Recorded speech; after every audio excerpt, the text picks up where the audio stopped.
everyone. This week we got the chance to talk with Chase and Kim Davis. They are the duo behind the women's fashion brand Flower Wild. And we got to dig in with them on their story, founding that company, what it is like to grow a business in the retail space, and the many challenges that entails.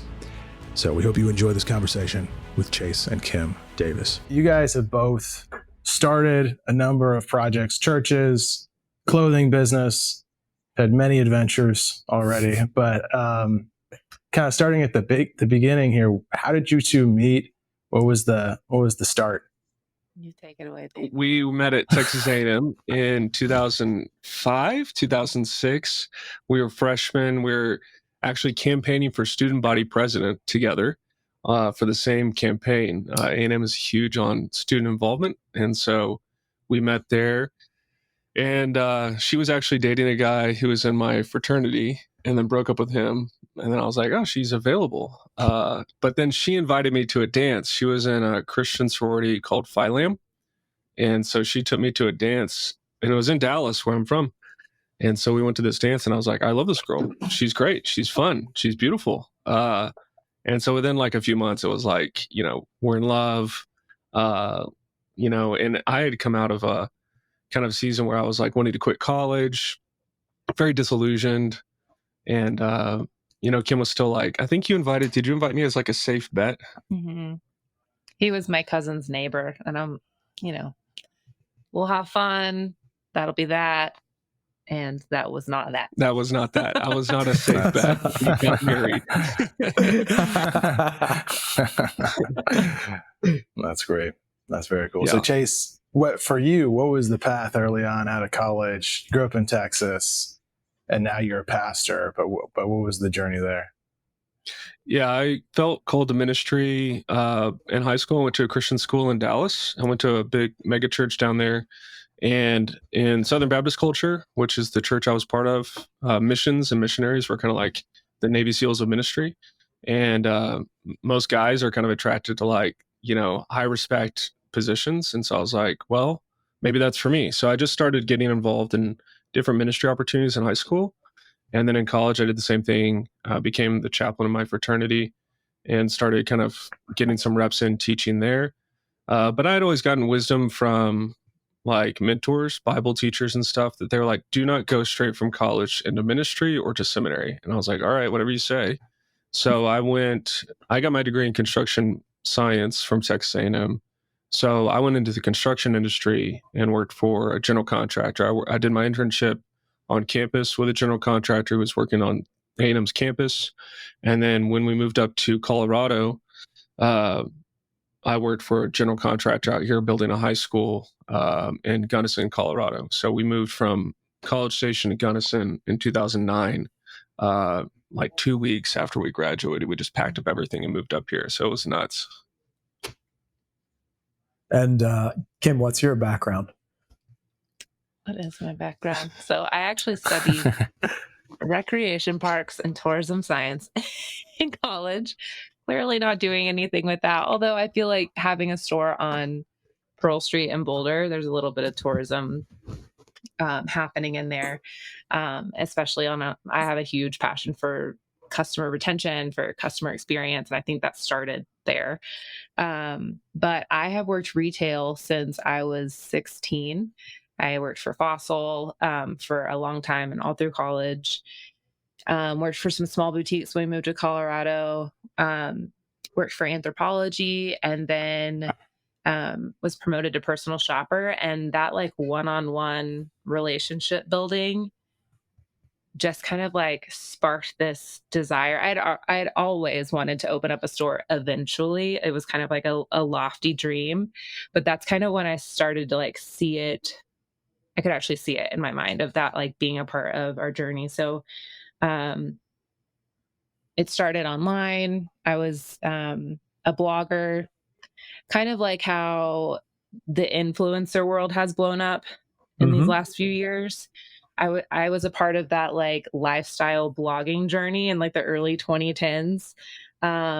where like Pinterest was just getting started, and I wouldn't say burned out, but I kind of just like got disillusioned. Just what's the word? Yeah, disillusioned with it. Yeah, just it felt very vain. And it doesn't have to be, but for me, it just felt really empty at the end of the day. And I kind of shifted gears from kind of like style and fashion to like more handmade, and then came full circle and started an online business once Knox was born, our first.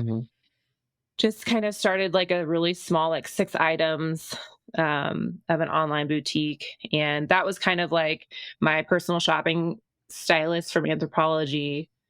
And, you know, my followers, for lack of a better word, on my blog were like, we still want your feedback. Like, we still want like style consultations. Can you do that through Skype? And I was like, no, but maybe this is the solution. And it has like very slowly, and I'm proud of how like sustainably and organically it's grown. I don't feel like until 2020, it got like too big for me. And in 2020, that online boutique just really blew up. And it was kind of like our opportunity to open a brick and mortar location. And then we opened a second one a year and a half later. And so, yeah, that's where we are now. 2 storefronts. That's really in Boulder interesting. County, and an e-commerce that it's funny. It used to be that the e-commerce kind of floated everything. And now I feel like it's definitely like split evenly between the 3, which is yeah, it's very interesting, and it's confusing sometimes because I feel like I can't quantify like why one doesn't do better than the other, but I'm grateful for the like what's the word? Balance. Yeah, I guess balance of just like it feels sustainable. We've got our systems down and a great team, and yeah, that's where we are. That's fantastic. I didn't realize you had 2 brick and mortar locations. I actually thought it was just an online business. But you guys kind of went reverse. You started online and then you went to brick and mortar. Yes. So was there just enough? Go ahead. I was just going to say there's enough organic demand that you all were like, hey, we actually have to open a storefront. Yeah, I missed a little chapter is that I had a fashion truck because when 2018, I was rebranding from kind of that handmade world and blog world that I was in to more of this like online boutique. I wanted it to kind of be like more grown up, for lack of a better word. So we rebranded to Flower Wild and launched a fashion truck because when I looked at the numbers, I can't remember now. I want to say it was like 85% was Dallas and Texas and California and all over the US, and only like 10 to 15% was Colorado. And I was like, I can't open a store if no one here knows who I am. And so we bought a fashion truck, and I kind of was just mobile for 2 years. Yeah, that was crazy. It was not fun. It looked fun from the outside, but it was like not an air conditioned truck. It was so much work. It was a huge behemoth of a vehicle to drive around. Looking back, I kind of miss how like cute it was, but it was fun. Cumbersome. Yeah, our whole family would like go to different like pop-ups and markets, and then I'd take her to the truck lot where we store the truck, and then she'd take it and gas it up, and then we'd like meet her wherever she was. And the boys were little at that time, so we couldn't help that much. But yeah, it was fun, but it was exhausting. Right. So then once our kind of online and local following grew, I would have so many online customers, or not, well, online, I guess, but local customers saying, can we try this on?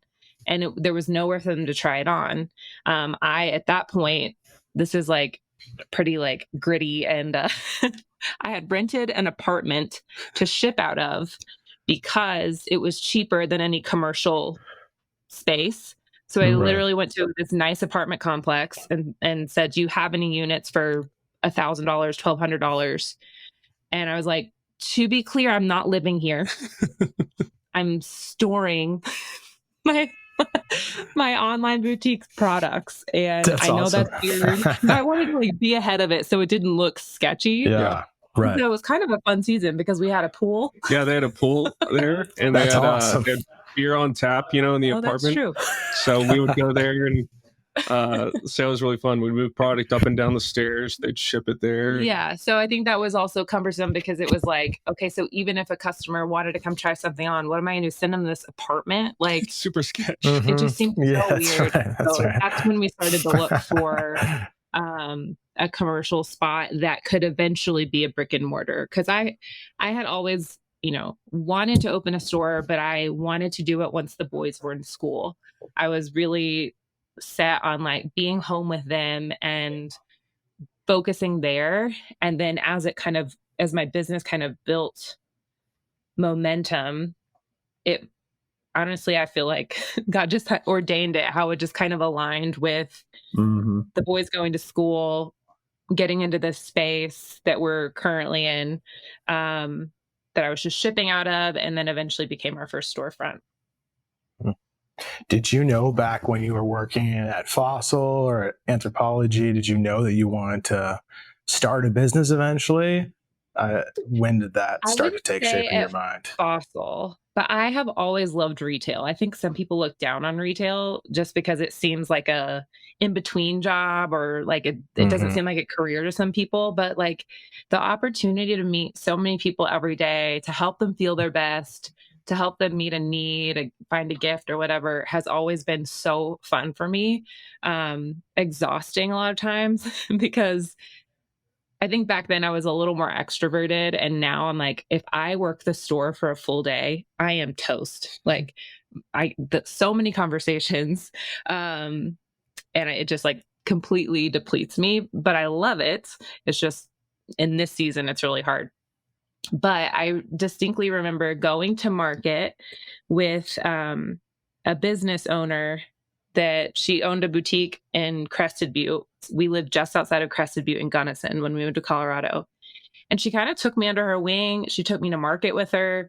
And I remember just being like, looking at all these brands. I came home and I just started like drafting these lists of like brands that I would one day want to carry in my store, and even like would draw out like special things that I wanted to do, like having beverages, which we do now. And I don't know, just little things to make it unique and special. I remember drawing on there that I wanted to have like a candy jar at the cash wrap. And what's funny now is that online we put candy in every single order. And so I don't know, it's just those little things that maybe when I was 16, I didn't know that I wanted to open a store. But in what year was that? 2009, 2010, that I really started to think like, I would love to open a store one day. Yeah. And she was always crafty. I mean, she was making stuffed animals for kids, in dresses in college, just trying to be entrepreneurial. So that was always something that she enjoyed. But it's been really fun to see that dream kind of come into its own and mature in that way to be able to have a storefront. So it's pretty exciting. That is cool. So maybe for folks listening to this who are not familiar, maybe haven't visited the site yet, like what do you sell? What's the business like? How would you describe the brand and the appeal of Flower Wild? Yeah, Flower Wild is a women's clothing boutique. In our brick and mortars, we have more like gift items and some home items that we don't necessarily carry online. For instance, candles. Chase is, what's your job title? Chief of Candle Acquisitions. It's a very important job. And again, I just really want every woman that comes into our door or that shops on our website to feel seen and feel beautiful in what they purchase. We have like a handwritten note that we throw in every order with the candy that just like says thank you. There's so many options for people to shop online or even in brick and mortar. You go to Target. And so I just want every person that comes in the door or shops online to be thanked every step of the way. I think gratitude is a huge value for us. And we carry a lot of bohemian, kind of like effortless and feminine pieces, but I also love like a good band tee. We have hat bars at both of our locations where you can build a custom like brimmed hat, and that's been really fun. And yeah, does that capture? I think so. A while? Yeah, great. It's been a long time. Stylistically, yeah. Elevator pitch. So stylistically, aesthetically, what were the influences for you when you were just forming your tastes and creating the brand? That's a great question. So I think anthropology has always been a huge inspiration for me, and also Free People, of just like bohemian and carefree. Like life can be really heavy, and I love the thought, or even just like the juxtaposition of like life feels heavy, and yeah, I can put on this like flowy dress and feel a different way, feel put together, feel like ready for my day, feel pretty and put together, even though life's a little crazy behind the scenes. It's not to cover anything up, but just, yeah, I love that thought of dressing in a different way than maybe your life reflects. Not does that sound? That sounds kind of fake. It's not fake. No, it's how people are. I mean, people are shaped by a lot of what they wear, and we live in an age of individual expressionism where people want to be authentic, and so you see a lot of people wearing grunge or pajamas everywhere and very sloppy, and so it's more of an attitude of like, I'm going to present myself to the world and I'm going to, like, it's not fake it till you make it. It's I'm going to live into who I want to be and who I'm called to be as a person. And so that's why for the brand specifically, it's very feminine. It's always been very feminine. I remember back in 2011 to 2013, maybe it was those years, it was almost like retro. You were into retro. Yes. And more like matronly, empire waist. And it wasn't until I feel like my body changed with the boys that I felt like I don't feel like myself in these clothes. I distinctly remember when that shift happened. I don't know if this is, you can cut it out if it's relevant. Because I was a style blogger, I was invited by a brand called Poshmark, which is an app where you resell clothes, and it's pretty big now. My wife is a Poshmark. My wife is Really? a Poshmark like maverick. Wow, I'm not good at it, which is funny because She's I was one of their. unbelievably good at Poshmark. She needs to send me some tips. I was one of their like original ambassadors, and I helped host a party for them at the Four Seasons in Denver. And Knox was a baby. Like I took him in a stroller, and there was a pseudo celebrity. Her name is Whitney Port, and she was on like The Hills. She was on this like MTV reality show, and she was just this like tall, effortless like goddess. I remember trying on so many things, trying to figure out what to wear to this event. And I was postpartum, and I landed on this dress that I felt very like matronly in, for lack of a better word.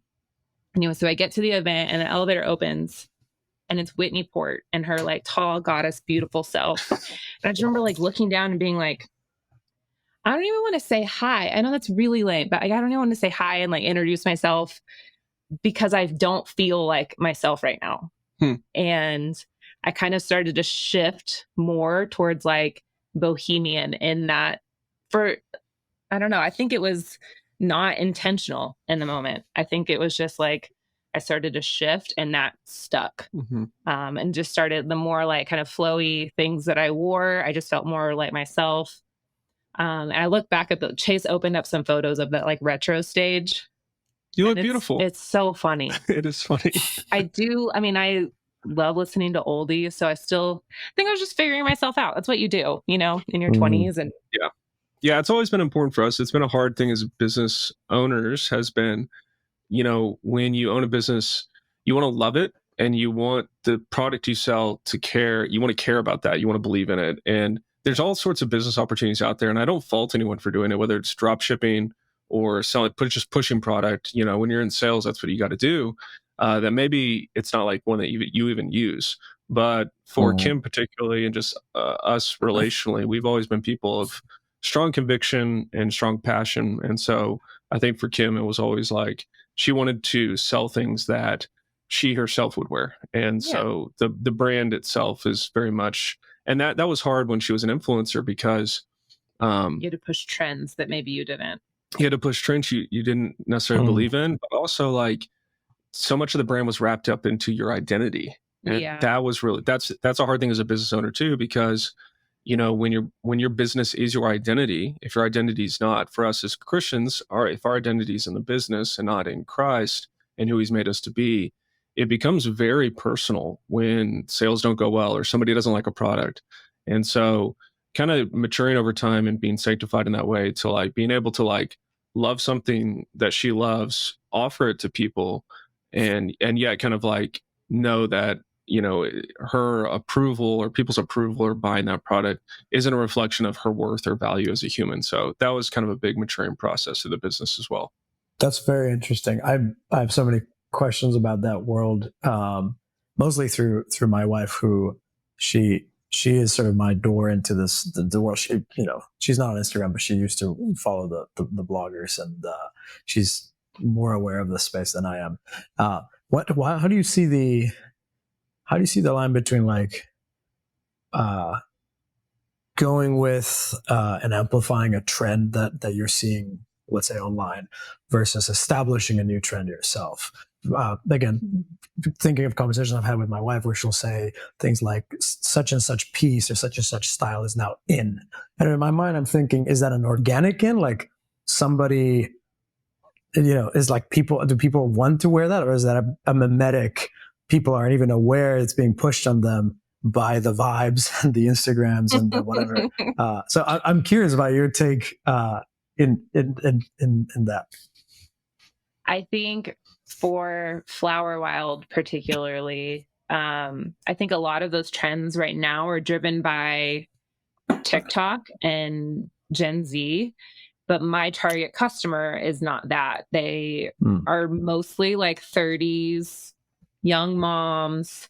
We have a few like, you know, 20 somethings, but something that I tried to show and encourage my customers in of just being yourself and not worrying about what's on trend. What makes you feel like your best self? Like, for instance, skinny jeans are supposedly out.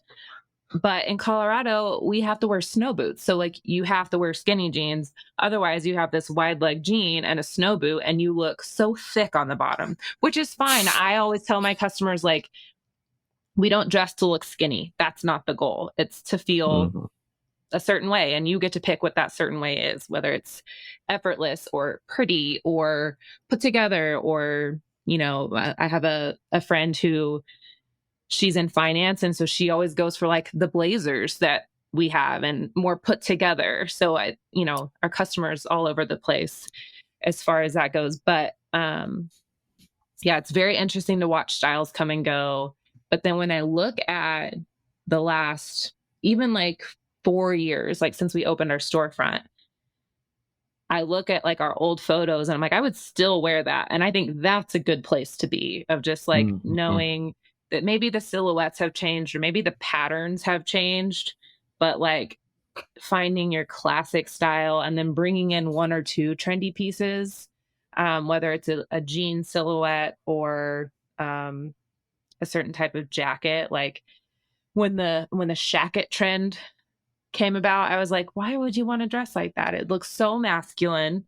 And then what do I live in these days? Shackets. Because they're comfy, and you know, I'm a newborn mom, and I just want to be comfy, but then feel a little bit on trend. So, one other thing with my customers is that they kind of are slow to come to trends, and they have to see it a few times. And I think that we've built trust with our customer base of like, we're not just going to jump into all these trends if they're not true to who our brand is and what we stand for. And if we lean really heavily on like femininity and embracing that like God-given feminine nature instead of a lot of the world that leans more towards like androgynous styles, which a shacket, you know, could be perceived as that way, but I think it's how you style it. Yeah. Does that answer your question as far as like? No, that's great. I think something we talk about a lot here in Newfoundland, just a general theme with even people that have on the pod, is this move towards curation, away from just algorithms. And what I'm hearing is you guys do essentially that. Like, curation means people trust somebody who's earned that credibility to assemble, whether it's, books or clothes in your case, or videos or content. It doesn't matter. As opposed to just the raw algorithm that pushes stuff on your feed and says, this is what's in now. And you're like, I guess this is what's in. I don't have anybody I trust to say, is this what's in, Kim? Is this what I should be buying? Yeah. Why do you all think that is, in terms of the trends coming and going so fast? I just think it's interesting, especially between guys and gals, where guys' fashion is just like, there's a lot less movement. Things stay the same. Like, we could black and white snapshot you guys right now. I could stick Chase in a different century. That's true. Almost. And like, true. you might not know, but I bet most people could pick date Kim to at least to the decade. Right. Yeah, she's a millennial, 100%. Right. Yeah, we've talked to, it's been interesting. I don't know, because we're in our mid to late 30s, and growing up, and we both grew up in the church, and so the churches we grew up in, they were never trend forward. It was actually very modest, celebrating modesty, reinforcing kind of Christian norms and beauty and that kind of thing. And as Kim started the business and we got into this industry, and just paying attention to what's being pushed at those galas or whatever they're called, and seeing how the world promotes beauty, that's been a topic we've talked about a lot, I think, because the world kind of celebrates a certain style. And nowadays, especially, it's very degenerate and provocative and sexually promiscuous. And so almost setting yourself up as a brand to say, that's not us. We're not going that way. And how do you, especially for women, how do you tap into that desire to feel beautiful without succumbing to the spirit of our age, and yet honor feminine beauty for what it is? That's been something we talk about a lot, because we don't just want to follow trends. We want to be people who honor God's word with how we dress. That's even played out in how we go to church together. When I planted the well, I was preaching in chacos and a V-neck, because that was just this, and I didn't know that was stupid, but it was. And so now in the last half decade, I've really shifted on that. It's totally appropriate when we go to worship the Lord to wear something that's presentable. We're preparing for the wedding feast to come. And so just conversations like that, we're always talking about that in terms of how we present ourselves and what we do out in the world, and what we dress in represents the Lord. And so we should honor him in that way. We've also talked about Christians being taking the lead and being tastemakers, for lack of a better word, of just, when I think of growing up, what were those t-shirts? A breadcrumb and fish, or just, I love a good pun, but just really the Reese's stupid peanut butter cup, King of Kings, but Reese's for some reason. Yeah, t-shirts that were lame Christian puns. Right. And I remember even then being we can do so much better than that. Right. And of just taking the lead. And like he said, we're not about what the world is about, and looking different, and kind of taking a lot of the stores on Pearl Street, I wouldn't say lean towards beauty and femininity. It's, grungy and not all, but grungy or very outdoorsy or Tibetan. Yeah, very Tibetan. Very hippy dippy. Yeah. So that's something that we've talked a lot about, of just wouldn't it be cool if Christians, the ones that we lead in integrity and we lead those trend forecasts, and not in weird Christian subculture ways, but more of leading out and being the trend makers. Yeah, I think that's great, because another ditch we're seeing is Christians, conservatives, just either following trends, but also when they try to do something themselves, just the bar's not high enough. They aim for something that's kind of lame. You think, Kim, you were saying this earlier, sure. like there's, a reaction to, okay, we're not that, but what we're going to propose instead is just cringe or weird or not high quality or yes, just, and this is across all domains, whether it's clothes or you name it, any kind of product or brand. Do you see your customers reacting to that, search for competence and beauty and high standards across the brand? Is that something that you think appeals to the people that shop at Flower Wild? Yeah, I think ultimately it comes down to like the trust that we've built. A lot of our customers are very loyal and they shop with us, every month, if not multiple times a month. We do weekly drops. And so to see their names pop up multiple times is such an encouragement to me as a business owner, to see like we not only have built trust, but like that shows that we are resonating with people. Like our return rate is so high.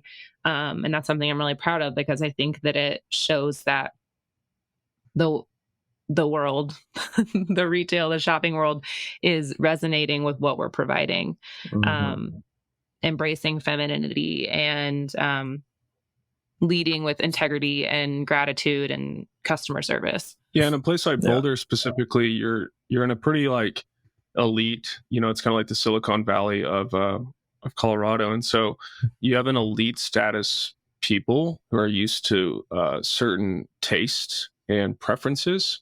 And when a Christian can step into that environment, promoting excellence across the brand, it's going to naturally resonate with that. Whereas if a Christian shows up and promotes, and I've seen this in ministry with Christians starting coffee shops, and it's low quality coffee or something like that. Not always, but sometimes that happens. Or they don't put an emphasis on being excellent in business itself. It doesn't reflect well on Christians. And so stepping into that environment and just promoting excellence is naturally attractive to anyone, but particularly in more elite context. Whereas if you went to maybe, a small town or something like that, they're not going to have that same value. They still would value excellence, but maybe just in a different way. But I think that resonates with the customer base. Yeah, that makes sense. Something that you both do, respective to you, Flower Wild, and then Chase with the broader ministry you have at the Well, is you have a large-ish, I suppose. I don't know the numbers on your podcast, Chase, but let's just say large following, both of y'all, for your online presence, as influencers and on the brand, but also on the podcast. Kim, you mentioned earlier that you were early in the blogger kind of influencer scene. What was it like at the beginning? Question number one. And then two, what is it like now? And how do you see things that have happened culturally and politically, shift that world over the last, 10 years or so? I think when we started out, it was more like we genuinely just got to share what we loved and didn't really care about like what anyone said about it. And you could openly share. I did anyways. I openly shared my faith and kind of married all those things of baking and recipes and fashion and faith. And I think where I don't really believe that I was burned out, but I just kind of was over it, was because I wasn't willing to pick a niche. And now I feel like what we're seeing is like, you have to pick a niche and you have to like own that 100%. And what we're seeing now, what I'm kind of perceiving from the outside, is that it's mostly done on Instagram. People really are kind of like not on their blog that often. And when they try to go out of that niche, they just get annihilated. It's like, why are you posting this? Or like, we don't want to hear about your faith, or respectfully, don't talk about this or whatever. And I'm glad I got out when I did, because I don't know, I just enjoyed the lightheartedness that it was in the early 2010s. And now everyone expects a statement for any big thing that goes on in the world. They expect any influencer to like make a statement about Gaza Yeah. before they shill their Lululemon links. Right. You know, it's like a qualifier for every big thing that happens. And I was just like, one, it's not fair, it's not sustainable, and it's just something I'm not interested in. Yeah. So. Yeah, I think with the way it's changed a lot, there's a lot of pressure on businesses to that kind of thing. Like I remember in 2020, remember Black Square Day? That was like a big day on Instagram where people were putting out black squares, and it turns out I did get some ugly messages that day, and you got some ugly messages because we were like, that was a big wake up call for us in the industry, because it was like, we are not going to do that, not because of anyone saying one particular thing. That's just not what we're going to do. We're not going to be business owners that do that. If anything, if we're going to issue statements, it's always going to be on Christian values and Christian principles. But even then, we don't really do that. We just are who we are, and that's pretty steady. And so I feel like we don't get a lot of pushback. Yeah, a lot of the tips out there, like when I was getting on Twitter, people were like, well, you got to pick something you're an expert at. And I was like, I don't want to do that. Like, it was never about like gaining an audience. Honestly, like a lot of it was like, I look back when I got more engaged, starting the pod and that kind of thing. And I was just trying to connect with people who were like-minded. And I was like, and I didn't want to connect with people that were like-minded based on fake content that was like, I'm an expert on this particular theological discipline. And I am, but I'm not, that's not all I am. And that I didn't want to build a brand. That wasn't the goal. It still isn't on that front. And so I think it's kind of like the wild, wild west out there, where there's a lot of opportunity to just be consistent, be a consistent person who pursues excellence in all of life. And you can talk about a lot of different stuff. Like, you don't have to be that. And then a big shift for Flower Wild was honestly switching from on Instagram, making the business its own Instagram account and making your own Instagram account. Yeah. So there was that it was less of me. Interesting. Yeah, there was like a firewall of like, and that one's private to where, you know, she can do different things on that and talk about her faith like she did yesterday. And while the business is a business, and that was a big shift for us. And I know for you, it alleviated a lot of that pressure as well. Yeah. Totally. There's definitely like a hard stop of just like, I want to stop showing my kids' faces all the time. Right. And granted, like, you know, if Campbell's with me at work, you know, she'll be in a story and people love that. People love her. People love seeing the baby pictures. But just that content being less family focused. They know that I'm a human. I think that's like one great thing about the slow organic growth that we've seen. We don't pay for ads and we don't like cast a huge net. I'm not opposed to doing that. It's just, it hasn't worked that way for us. And I know that the people that choose to follow us and they're there for a reason. And they know that I'm a human. They know that we're like a small business and they don't expect, well, sometimes they do, like high level Amazon robotic responses or whatever.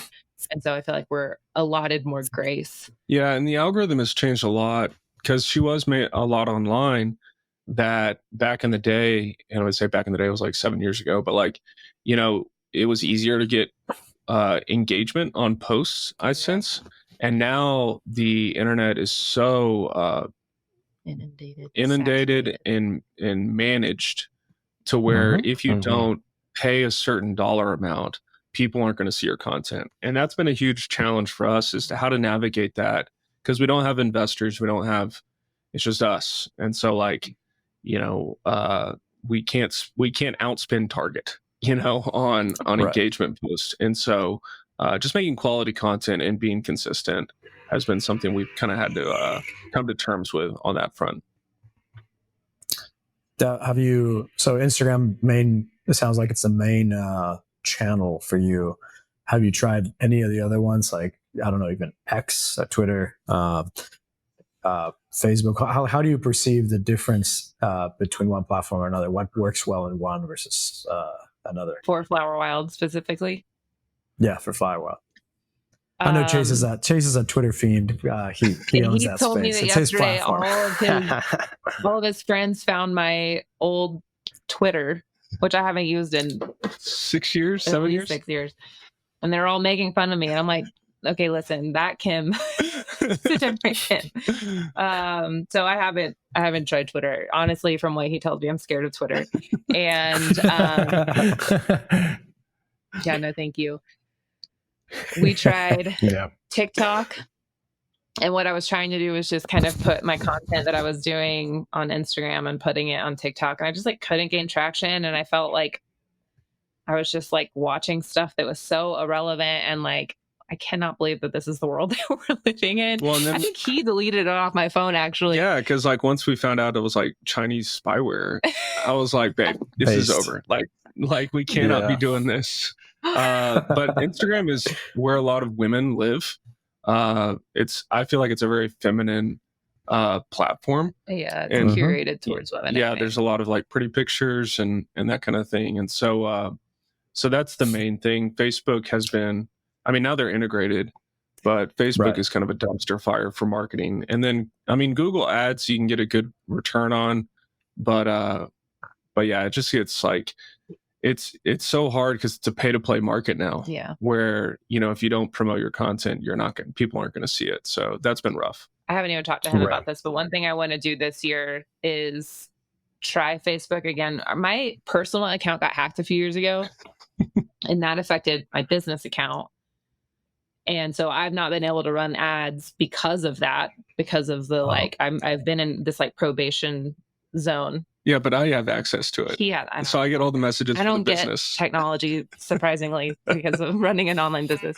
But I would love to start a Facebook group for my like core customers, and actually like get back to building a community and make it feel like that old school Instagram, for lack of a better word, of like this is where people come, and even like kind of like my old blog was, of just like, you know, if you have an issue with an item or leaving reviews for an item, or just like building a community of women that are customers, but like asking any question and it being a safe space like they would if they came into my store. And so I don't know, that's something that I've thought about doing, is like getting back to that like original internet, like building a community there. Because I think for a long time I was grinding and trying to just grow, and I don't think I got too big for my britches, but I think I missed that personal one-on-one, maybe not even one-on-one, but just like that personal relationship that I had with customers. And that's not always going to be sustainable, but being able to kind of lean back into that direction is kind of where I'm feeling the push. Yeah.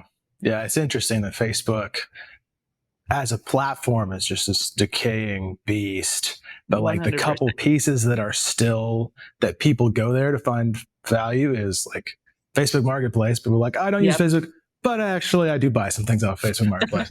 Or like groups. Yeah, to your point. That's because both of those are curation. Like you're curating like products, and then you're curating like groups. You're bringing people back in a niche and organizing community. And well, and I mean, back in the day, you go in your main feed and it would be your friend Johnny saying, "Hey, what's up?" Writing on somebody's wall. And now it's just the competition of algorithmically driven videos versus algorithmically driven ads. Yes. Just battling it out on your feed, ads and you don't see anything. That's all you get. Yeah. Exactly. Yeah. So have you seen, Instagram, Twitter, Facebook, like those people have talked about that basically is the internet now to a lot of people, and that transition happened kind of in the last 15 years or so. And now it's very curated and guarded. I think in the writing world, people have kind of made this exit to Substack, where they're outside of the platforms, and now they have their own lists and they're emailing their followings, and everyone's in this ecosystem following this person, part of this community outside of the major platforms. Have you seen anything like that in terms of style and blogs of people going that direction, or is it just so the gravitational well of Instagram is just so strong? I mean, 80 to 90% of our sales come from my Instagram posts. And so I kind of just hover there. And I think I'm so far removed from the blogger. Like, I don't really follow influencers. If I follow them, I don't interact with their content, so I'm not shown their stuff.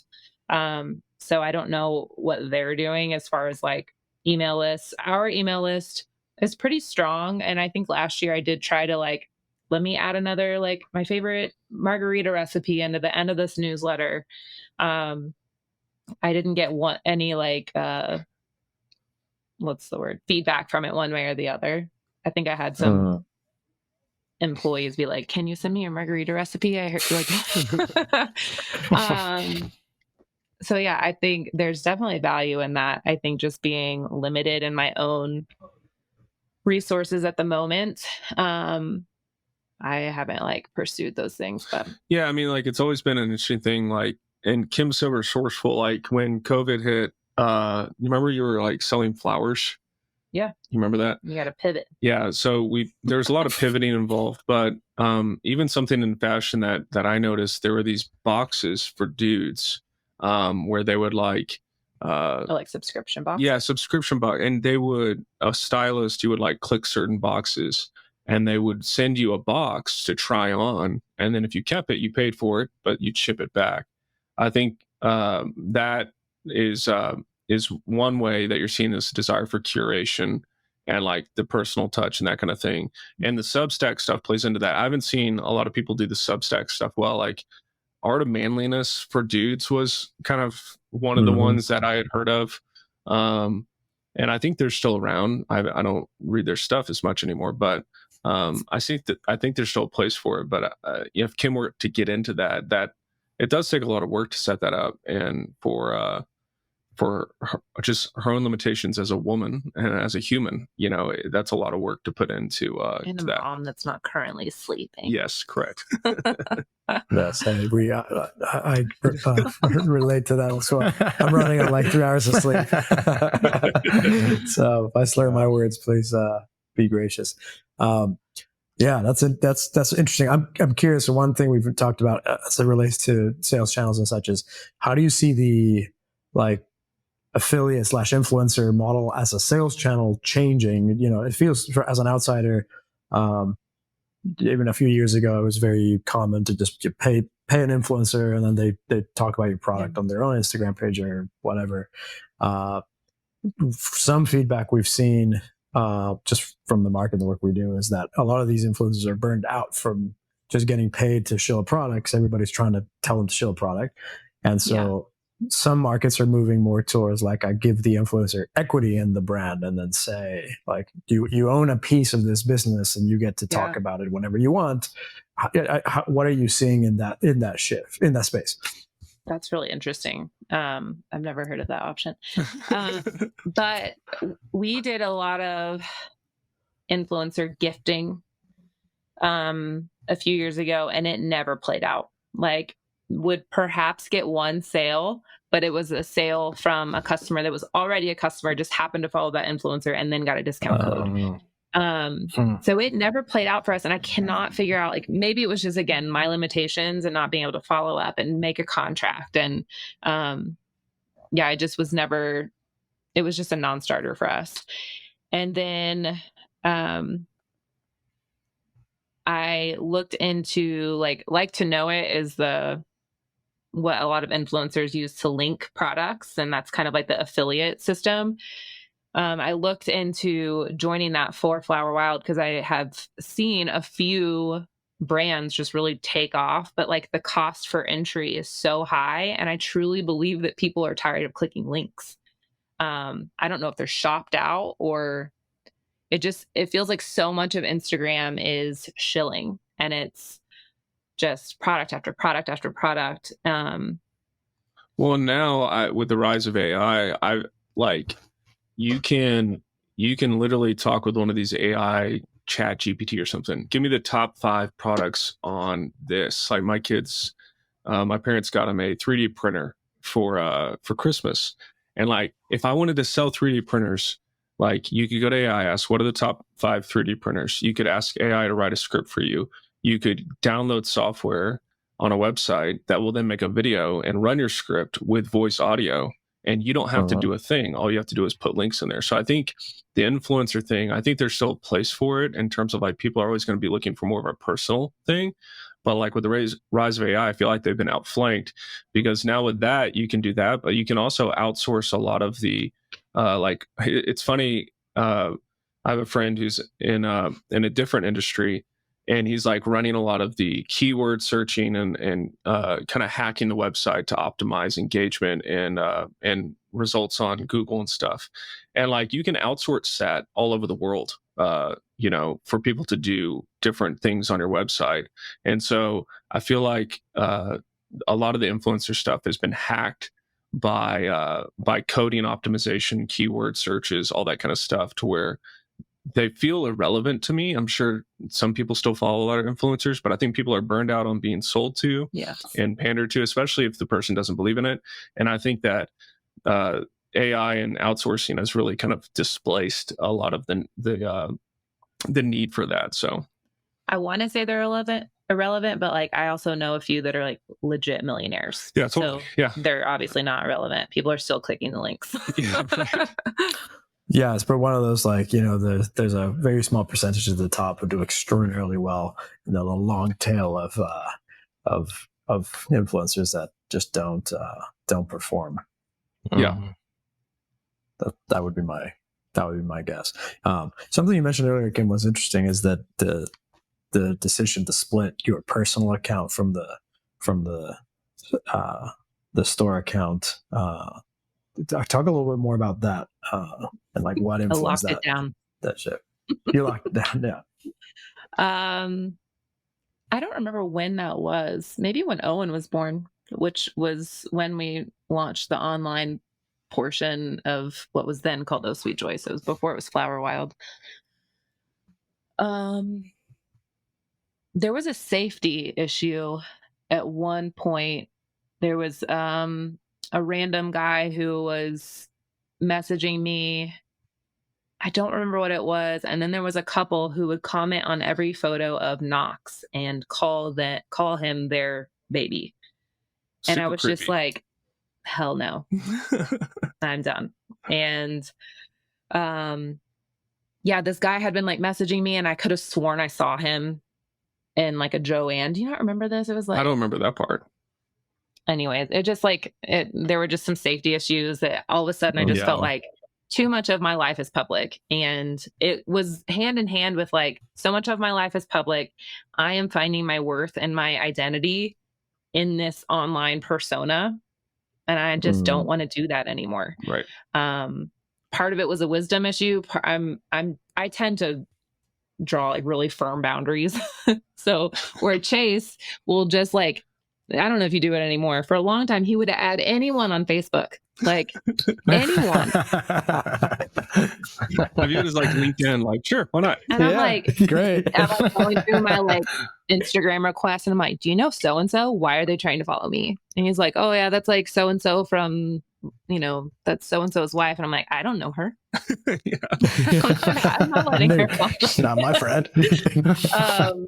Which, it is what it is. But I think I just felt I don't know. I wanted to be able to post stuff that wasn't curated. That was a huge part of it. So I felt so much freedom in posting a picture of the kids that wasn't edited, that I could say my thoughts without worrying about alienating a customer who wasn't a believer, which I don't necessarily stand by.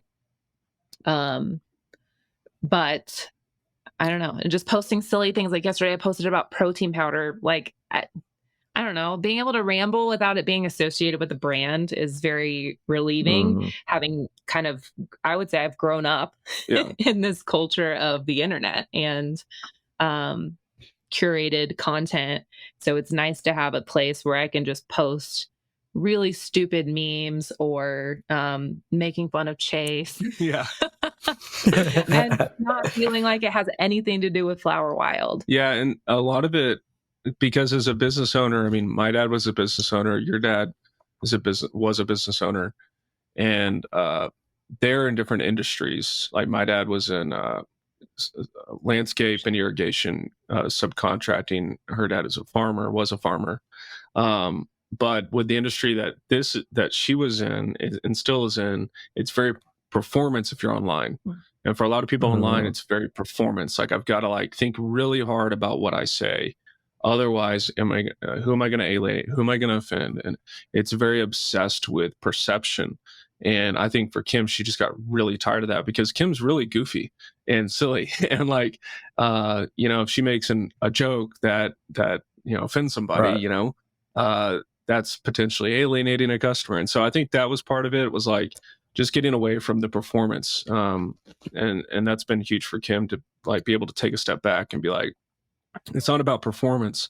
If anything is about performance, it's about how's the business performing, not how am I performing. Yeah. And so just being able to step away from that and losing that kind of that pressure. I think there was a lot of pressure, especially as a mom. She's already exhausted. She has to live with me, gets to live with me. And so like, adding that performance piece was just kind of became a totalizing, like, I've got to make this content. Like when we'd go on vacations, like to Scottsdale or Mexico, and we'd shoot content for those influencer posts. It was fine. I was always a little bit too grumpy about it, because I was doing photography for her back in the day. And then, do you remember I had to be like, I'm done. I can't, like, because like our schedules were just nuts. But it was always like, we got to make this post, and it's got to be really good. And like, that can be fun in some ways, but it just gets exhausting after a while. Yeah. Yeah. And also, that's very interesting.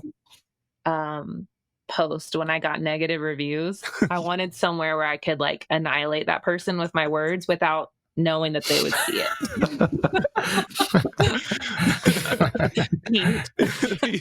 He from Longmont.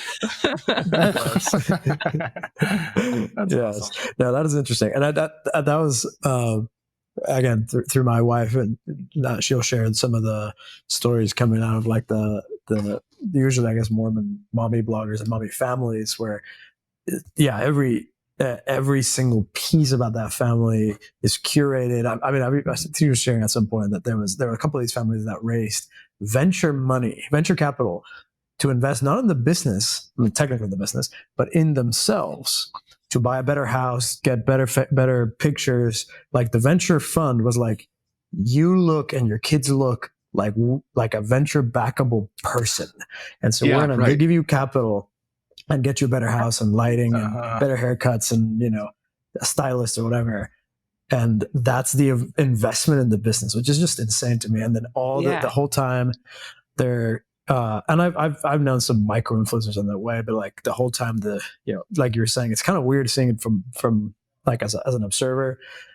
You go out for dinner or whatever, and they're always like having to take a picture of the kid. Every moment is a piece of content that needs to convert, or it needs to be shared. It can start out, I think, as something fun, but then it becomes a machine. Odd. Yeah, machine. It's very odd. And then me being in ministry, I see that in the church. I see new churches start, and it's very much the people posting are very curated. Yeah, are very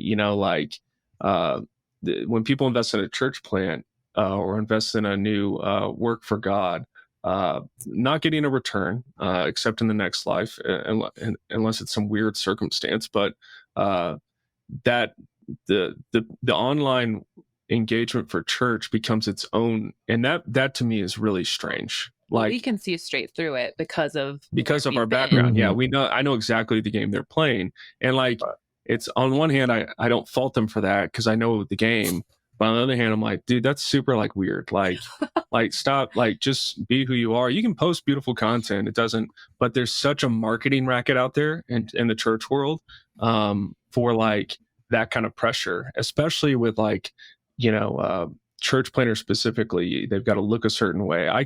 It's funny in church planning, I'll talk about it with my pastors. It's like you can tell just based on the aesthetic of the guy, or if they're a lot of egalitarians now, the family, the husband and wife, and like you can tell based on aesthetic what kind of church they're going to be, and that they're playing a certain game. They're paying to get clicks on the Instagram, to get the follows, so that people show up. They'll start hacking your follower account of your church, and they'll start following all the people that go to your church, so they'll follow their church. It's like, Wow. it's weird, dude. Super weird. That's crazy. That's wild. Yeah, It I almost think makes that's me that. wonder if we're gonna like have a hard pendulum swing to, and you kind of are already seeing it with like people making sourdough, and like, Sure. you know what I mean? Like, it almost makes me wonder if it's still content, I guess, but if there's gonna be a hard shift of like millennials. I don't know with the TikTok. That's like an animal that I don't really understand. But if there's going to be a hard shift of just like, I think we're done with this, and like no more curated feeds, and going to Substack and just like places where you're not fed stuff all the time, which is funny coming from me who's trying to sell stuff. Right. But, you know, it's very Yeah, but would fascinating. you rather have stuff recommendations from people you know and like in your Exactly. community, or from from the org and Yes, the machine, and whoever's cathedral, competing for the dollar? Those are the deep state. two very different things. Yeah. Yeah, I think this is also one of the differences between Twitter and not Instagram, not TikTok, Twitter and Instagram. Is broadly speaking, especially since Musk took Twitter over, it tends to be more masculine, precisely because it's words based, as opposed to. And by words based, I mean like it very quickly can devolve into just sparring.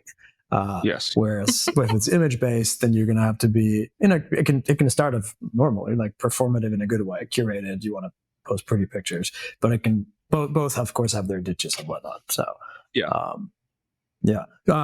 so in the last let's say 3 years, cultural political issues have gotten higher stakes, especially as you guys do this together, but you're also a pastor. You've been pressured on the church side to capitulate. You haven't. But how has that affected if affected it negatively or positively, the business? The fact that you won't capitulate on the church side, how does that feed into interact with the business side? My first thought of is when COVID happened. It's actually when we opened our first store. It was November 2020. And when the mask mandate was lifted a few months later, feeling like I had to give in. And I essentially told my staff, you go off of what the customer is doing. If they come in with the mask, I want you to mask up. If they don't, then you don't have to. And I feel like I leaned a little bit. It's all when no one knew what they were doing, right?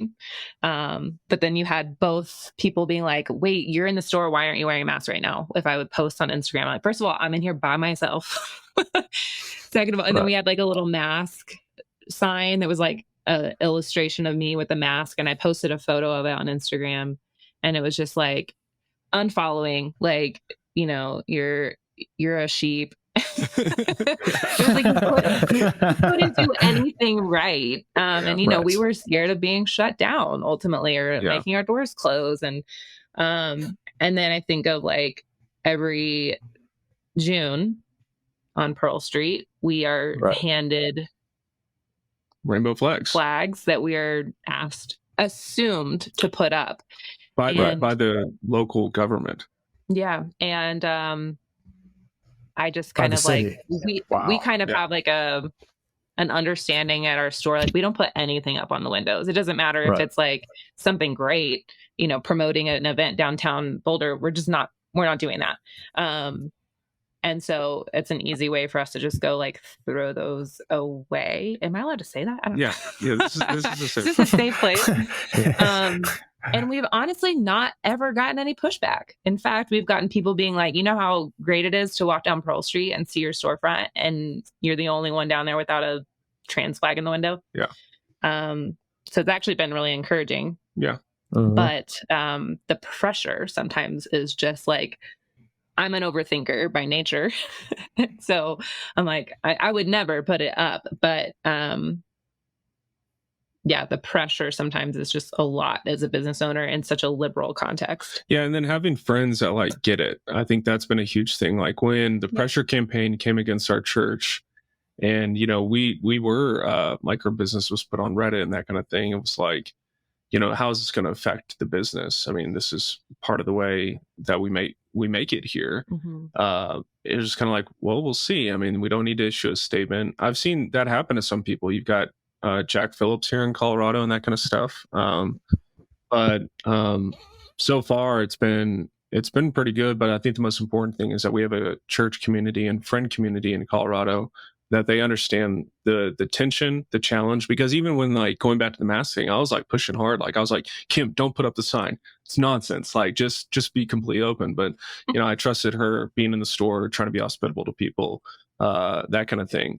And so we just talk about it and we figure it out. We pray and we trust, God has us here and we're just gonna do our thing and trust the Lord with it. But because the online is being so big, we're not necessarily, it's not as if we're just a mom and pop store in Boulder. There's also a lot of people all over the country who are big fans of the brand and regularly buy stuff. And so that's also been a way to kind of offset and mitigate any risk in that way. That makes sense. So what's next for Flower Wow? What's next for the Davis household and in that journey? Depends on which one of us you ask. Yeah, right. It depends on the day. Yeah, that's true. Yes. Chase wants us to grow and have more locations. Ultimately, I would always love to have a store in my hometown, in Salina, Texas, on the square. The cards have not worked out that way yet, but yeah, I'm in a season of like sustaining and like again sustainable growth. Like from 2020 to honestly the middle of 2020, maybe beginning of 23, there was such exponential growth. We were kind of just like holding on for dear life. And so we got some systems in place. I hired an operations manager that's like truly my right-hand girl, so that I could have a baby and like be home. And, I'll work from my phone or work during nap times. And that's been a very life-giving, it's been a fun season. It's exhausting, but yeah, I think for me, I want to sustain and like have that slow growth again to where it feels like we have the ground under our feet and we're not just like on a treadmill, just like trying to hold on. Yeah, and I've always been more of like, even when you were making handmade stuff, I was like, we got to get this in Target. We got to get like, let's go. Still want to go to Target? No, not anymore. But I've always had an attitude of like, what couldn't God do? And like, how couldn't God bless us if we're faithful over time with what we've got? And so I feel like I'm always the one kind of pushing like, but I want to be, it's weird because I know her limitations and, just the pressure on our family with all the different stuff we're doing. And so I've learned to kind of like temper that a little bit, but like, I think there's always room to grow. Like there's always opportunity. So why wouldn't we try something new? So, I mean, it's hard to tell based on the economics if, opening another storefront is the right move or if doubling down on online is the right move. But either way, we're going to keep going and doing what we do, providing excellent quality products to women that are very feminine in nature to help them celebrate God's design for them. And like what's great is I think when we moved here, we didn't know anyone in Boulder County. It was a parachute church plant. It was crazy. I mean, we were in our mid-20s and like, I don't recommend that. I'm not saying God can't bless it. I mean, God has obviously used us by his mercy and grace. But like now we have contacts where like we've got people in Colorado Springs, Fort Collins, even in our town out here in East Boulder County, where they're like, hey, we'd love to put a store here. And so there's a lot of opportunities in Colorado for us to grow. Of course, we're also torn because it's like the brand itself lends itself towards more beachy stuff and that kind of thing. And so we're always looking at different markets to break into there. But it's just a matter of economics. Like, what's the startup cost? How can we find good quality employees to hire? Yeah, I think the biggest piece of that puzzle is always employees. Yeah. That are reliable and will stick around. Especially in retail. I mean, it's like a restaurant, which we've also been in that space. It's like, these are industries that people aren't typically making a career out of. And so finding people that will stick around or developing a system that you acknowledge that, hey, you're not going to stick around, but how, when you're here, can you be learning, growing as a human, as a person in different skills and it blessing us while we bless you. And hopefully, whether you graduate college and move on from Flower Wild, or you stay here for a long time, like, we want it to be a good experience. But that's been hard, is finding, especially with, I mean, I sound like a boomer, but like, for people that aren't entrepreneurs, that are just looking for a retail job, especially of a younger generation, the work ethic does tend to be a little bit different.